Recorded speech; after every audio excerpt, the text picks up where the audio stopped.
Senior military officials refused urgent calls to send in reinforcements to quell the January 6 protests at the Capitol, and the president of the D.C. National Guard told Congress he was "stunned."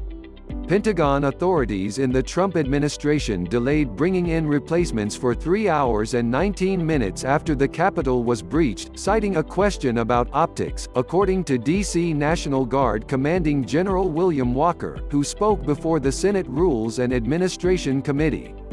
Walker said that Acting Defense Secretary Christopher Miller, who served under former President Donald Trump, imposed unusual limitations the day before the protests, requiring Walker to request Miller's permission to transport troops or encourage members of a rapid response team to arm themselves or put on helmets or body armor.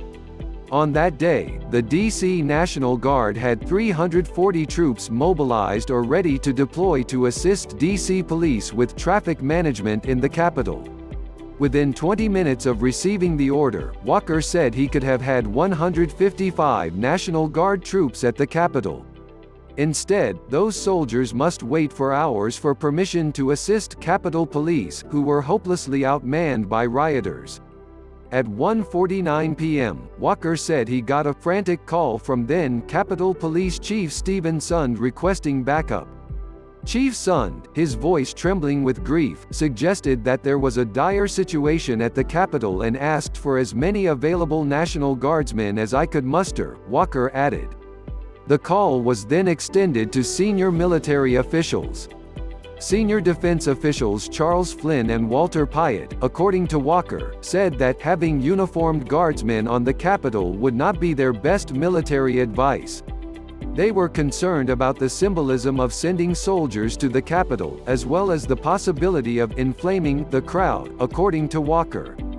This was in contrast to last year's social justice riots following the death of George Floyd, where the National Guard was granted temporary permission to assist local law enforcement.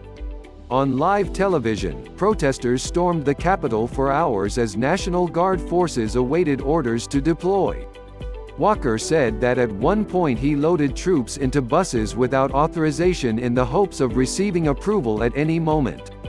It wasn't until 5:08 p.m., 3 hours and 19 minutes after the first urgent call for assistance, that the green light was issued. Miller, in his capacity as acting defense secretary, issued the order at 4:32 p.m., but it took another half hour for the National Guard to receive it, according to acting assistant defense secretary Robert Salas.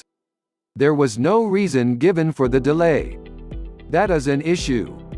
Decisions needed to be made, correspondence needed to be made, and steps needed to be taken, Salas said. National Guard troops arrived at the Capitol in 18 minutes after the green light was given, according to Walker. Salas said he talked to defense officials who were on the 1:49 p.m. call with Sund, including Flynn and Pyatt, all of whom denied using the term optics. Walker insisted that he had heard that term as well as the claims.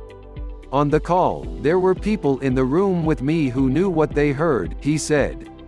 This isn't the first time that security forces have made misleading remarks about the failures that led to the disturbances. However, both Walker and Salas testified that Acting Defense Secretary Mattis wanted D.C. police, not federal forces, sent to disperse the Trump supporters besieging the Capitol. Senior defense officials met at 2:30 p.m., some 40 minutes after the assistance request was sent, to review the request. According to Salas, Miller's first decision was to permit the National Guard to reinforce D.C. police in the city at 3:04 p.m. to enable them to concentrate on the Capitol. Walker also mentioned that the initial priority was on providing support to D.C. police rather than becoming involved personally. Miller issued the order to send troops to the Capitol at 4:32 p.m., according to Salas, after evaluating the D.C. National Guard forces missions, equipping, and obligations to be undertaken at the Capitol complex. Why was the command not passed on to the National Guard until 5:08 p.m., according to Salas?